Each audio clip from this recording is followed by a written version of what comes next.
بسم اللہ الرحمن الرحیم نحمدہ ونصلی علی رسولہ الکریم اما بعد۔ آج اپنے سننے والوں کے لیے ایک اہم بات کی طرف متوجہ کرنا ہے کہ یہ موت و حیات تو ہمارے ساتھ اس کا سلسلہ جاری ہے، لیکن اس میں جو زیادتیاں ہوتی ہیں نا اپنے بزرگوں کے ساتھ، وہ یہ ہے کہ اپنا کوئی بزرگ فوت ہوتا ہے، والدہ فوت ہو گئی، والد فوت ہو گیا، قریب کوئی بزرگ فوت ہو گیا، ان کے ساتھ بڑی زیادتی یہ کی جاتی ہے کہ غسل خود نہیں دیتے، کرائے کے لوگ منگواتے ہیں۔ یہ بالکل غلط ہے۔ آخری خدمت ہوتی ہے، یہ خود کرنی چاہیے، اور بہشتی زیور میں آسان طریقہ لکھا ہوا ہے، اس کا سب کچھ لکھا ہوا ہے۔ اور اگر پھر بھی ہمت نہ ہو تو جو کام کرنے والے ہیں ان کو بلا کر ان کو ساتھ کھڑا کر دے، لیکن کام خود کرے۔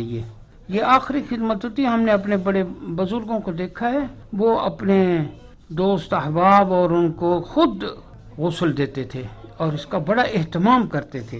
تو اس میں ہمت کر لی جائے، کوئی مسئلہ نہیں۔ دوسری صورت یہ ہے، دوسری کوتاہی یہ ہے کہ غسل کے بعد پھر باقی انتظامات میں اپنے خاص اعزاء لگ جاتے ہیں، اولاد ہے یا دوسرے ہیں ایسے خاص لوگ، وہ دوسرے کاموں میں لگ جاتے ہیں اور اس کے لیے توجہ نہیں دیتے کہ وہ میت کے قریب رہیں، پڑھیں، آخری دیدار ہے اور آخری یہی ملاقات ہے، آخری خدمت ہے، اس کی طرف بالکل توجہ نہیں دیتے۔ یہ بھی غلط ہے، قریب رہیں۔ باقی ادھر ادھر باہر کے کوئی کام ہیں وہ اپنے دوست احباب سے کرائیں، اپنے ملازمین سے کرائیں، لیکن یہ سارے کام خود کریں۔ اور پھر عام طور پر یہ بھی دیکھا جاتا ہے کہ جنازے کے اٹھا کے لے جا رہے ہیں، کندھا دینے والے سب غیر لوگ ہیں، بیٹے، اولاد، وہ ادھر ادھر صدموں میں اپنے آپ کو لیے پھر رہے ہیں یا دوسروں سے تعزیت لے رہے ہیں۔ یہ بھی غلط ہے۔ پوری طرح توجہ دینی چاہیے کہ اپنے بزرگوں کو خود کندھا دیں، اور اپنا قبر بھی کسی نیک صالح قبر کھودنے والے سے کھدوائی جائے تو بہتر ہے، اور پھر تدفین میں بھی خود اتر کر تدفین کی جائے، قبر میں لٹایا جائے۔ قبر میں لٹاتے ہوئے بھی اس کا بڑا خیال رکھنا چاہیے۔ عام طور پر غلطی ہوتی ہے کہ صرف اپنا چہرہ پھیر دیتے ہیں قبلے کی طرف، پورا جسم قبلے کی طرف نہیں کرتے، حالانکہ حکم یہ ہے کہ پورا جسم جو ہے وہ قبلے کی طرف پھیرنا چاہیے، دیوار کا سہارا دینا چاہیے میت کو، اور پھر اس کے بعد کچھ دیر بیٹھنا چاہیے جیسا کہ حکم ہے، کچھ دیر تدفین کے بعد بھی بیٹھے رہیں، اور رسومات سے بہت ہی اجتناب کیا جائے، اور جنازے کا بھی جلد انتظام کیا جائے۔ اور پھر اس کے بعد جنازے کے وقت میں جو جنازے کا وقت مقرر ہو جائے اس میں کسی کا انتظار نہ کیا جائے، فلاں آ رہا ہے، فلاں وضو کر رہا ہے، فلاں دیکھو، فلاں دور سے آدمی آ رہا ہے، جی اس کا انتظار نہیں۔ جو کھڑے ہیں وہ ان کا حق ہے کہ ان کو جلدی فارغ کریں آپ، اور میت کو بھی جلدی سے جلدی فارغ کر کے حکم ہے کہ اس کو اپنے مقام پر پہنچاؤ، اور مومن ہے، جنت اس کے لیے منتظر ہے۔ تو ان چیزوں کا بہت اہتمام کرنا چاہیے۔ بڑے بزرگوں کو، والدین کو، اپنی اولاد کو یہ باتیں سکھانی چاہیے، اور خصوصاً نماز جنازہ بھی سکھانا چاہیے کہ، اور نماز جنازہ سکھا دیں گے تو اولاد آپ کی خود آپ کا جنازہ بھی پڑھا سکے گی۔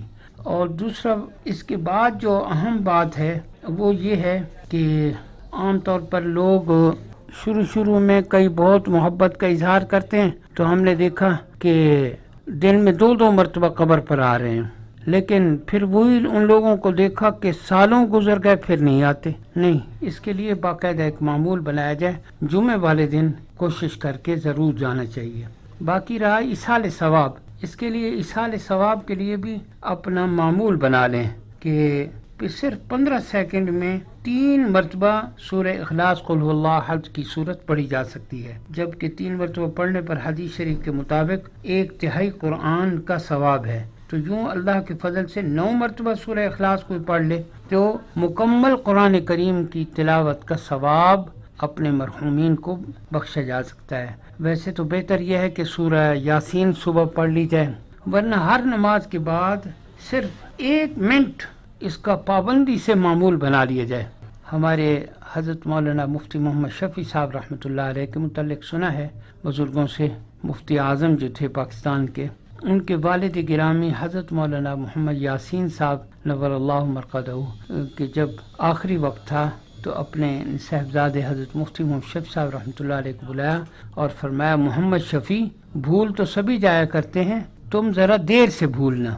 تو ان کے بزرگوں سے سنا ہے کہ حضرت مفتی صاحب رحمۃ اللہ علیہ کا یہ معمول تھا اس کے بعد کہ کبھی بھی انہوں نے سورہ یاسین کا ناغہ نہیں کیا. تو یہ اپنے بچوں کو بلکہ ابھی سے اپنی اولاد کو اس طرف لگائیں کہ وہ آپ کے لیے ایصال ثواب کا آپ کی زندگی ہی میں معمول شروع کر دیں. اور دوسرا یہ بھی خیال رکھیں، ہمارے والد صاحب اللہ تعالیٰ ان کو سلامت رکھے، وہ اس کی بڑی تاکید فرمایا کرتے ہیں کہ جب بھی اپنے فوت شدہ بزرگ کا نام لو تو ان کے ساتھ رحمت اللہ علیہ نور اللہ مرقدہ یہ ضرور دعا دے دیں. تھوڑے سے لب ہلیں گے ہمارے، ان کے لیے بہت بڑا تحفہ پہنچ جائے گا. یہ معمول بنانا چاہیے. ہمارے والد صاحب بڑی اس کی تاکید فرماتے ہیں کہ کسی فوت شدہ بزرگ کا نام لیں تو ساتھ رحمت اللہ علیہ ضرور کہہ دیں، اس سے بہت فائدہ ہوگا. اور خصوصاً والدین کے لیے یہ دعا جو اللہ نے سکھائی ہے نا، رب ارحمہما کما ربیانی صغیرا، اے رب ان دونوں پر رحم فرما جیسے کہ انہوں نے ہمیں بچپن میں پالا اور ہم پر رحم کیا، مہربانیاں کی. تو یہ چھوٹی سی دعا ہے اور یہ نماز میں اتحیات کے بعد یہی دعا پڑھ لی جائے درود شریف کے بعد. اور رب جعلنی مقیم الصلاۃ ومن ذریتی ربنا، یہ اس کا بھی اہتمام کیا جائے. والدین کا بڑا حق ہے. دیکھیں قرآن مجید میں جا بجا والدین کا حق بتایا گیا ہے، ان کے لیے دعائیں سکھائی گئی ہیں. تو یہ آپ ابھی سے اپنی اولاد کو ہر شخص اس کا اہتمام کرے، نماز جنازہ باقاعدہ سکھائے اور ان باتوں کی مجلس لگایا کریں گھر میں.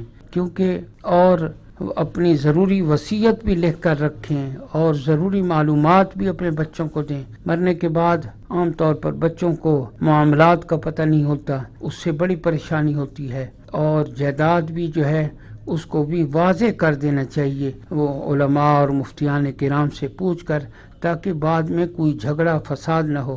ورنہ بعض جگہ اس میں غفلت کی گئی ہے، بڑے بڑے دینداروں کے اولادیں جو ہیں وہ عدالتوں کے چکر لگا رہے ہیں اور جو جائیدادیں ہیں وہ ایک متنازعہ بنی ہوئی ہیں، لوگ ان سے فائدہ اٹھا رہے ہیں. یہ چند ضروری باتیں تھیں، ان پر عمل کر لیا جائے تو بڑی راحت کا ذریعہ بنیں گی. اللہ تعالیٰ مجھے بھی ہم سب بلکہ ہم سب کو اللہ تعالیٰ اس پر عمل کی توفیق عطا فرمائے. وآخر دعوانا الحمدللہ رب العالمین.